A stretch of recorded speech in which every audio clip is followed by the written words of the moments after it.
Some sea creatures use different methods from camouflage to protect themselves. This creature, for example, possesses a very practical concealment skill. It hides under a piece of coral as it moves across the seabed. This juvenile pufferfish is not a great swimmer. For that reason, it's unable to get quickly away from any predator that might be pursuing it. Yet, it possesses a perfect defense against possible attacks. When danger approaches, the puffer swells up. Unable to swallow the fish, which grows really quite large, the predators will generally leave it alone.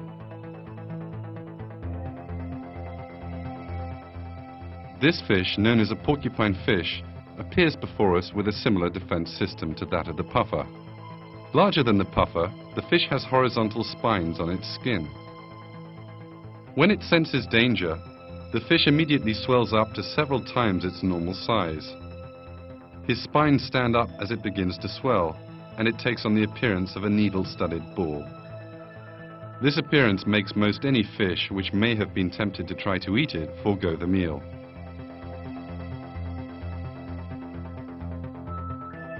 When we think about it, we can see that the defense methods these fish possess are intelligent and expertly planned conceptions. A pufferfish or a porcupine fish possesses both a body system specially planned to deter enemies and the reflexes which enable it to use this when just necessary. It is impossible for these creatures which have no intelligence or consciousness to bring about such a design within their own bodies, nor to come into possession of the appropriate reflexes. It is clear that these creatures were created together with these properties. Lord of all nature, God, gave these creatures their formidable biological defense mechanisms, in the same way that He endows all living things with the qualities they need to adapt and survive in their surroundings.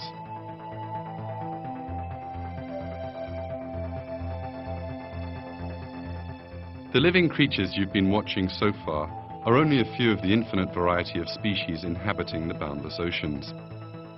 Thousands of other species of sea creatures are endowed with equally unique and effective means for self-defense.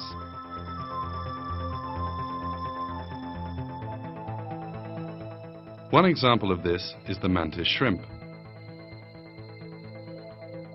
The mantis shrimp, with its rather showy appearance, lives in a shelter it digs under the sand.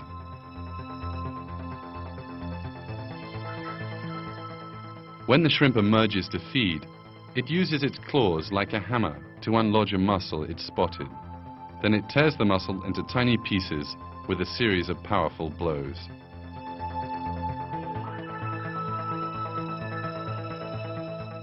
At this time, it's aware of the octopus which is approaching. It rears up in front of the octopus as if warning it not to meddle. If the octopus does not move off, the shrimp strikes it directly in the eye. These blows continue until the octopus does move away. The shrimp acts as if it understands that the eye is the most vulnerable part of its opponent's anatomy and directs its blows accordingly. The shrimp follows the octopus until it's sure that it has, in the face of this attack, moved on before returning home.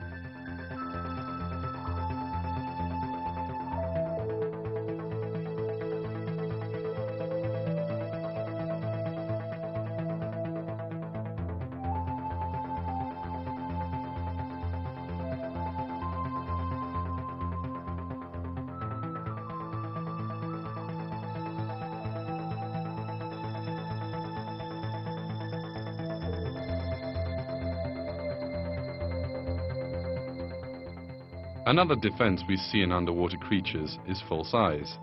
Some fish have large eye-shaped markings on their rear fins.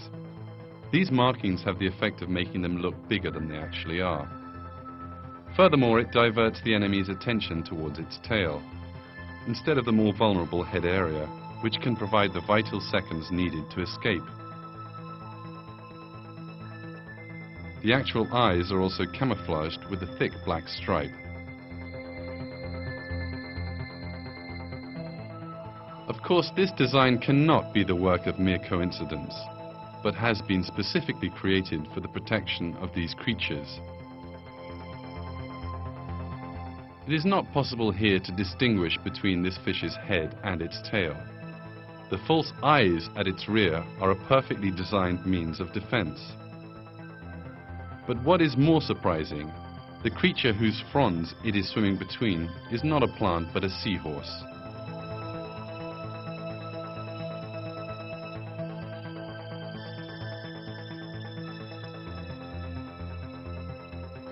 The clownfish lives in an environment where other fish cannot possibly hunt it.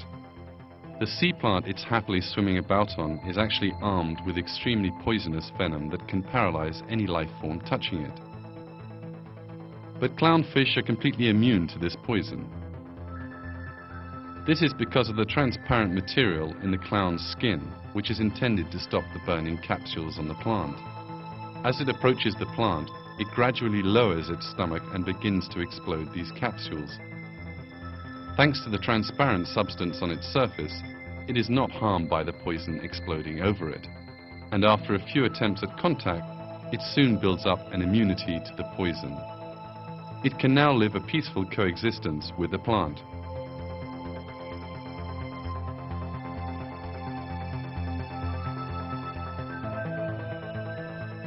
To propose that camouflage, changing shape, and dozens of other kind of defense systems came about with experience over time or as the result of coincidences seems neither logical or intelligent.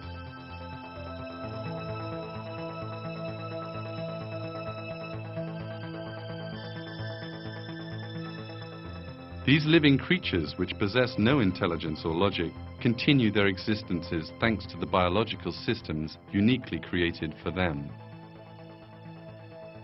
It is only the Almighty God who endows them with their special properties and installs them in the places where they live.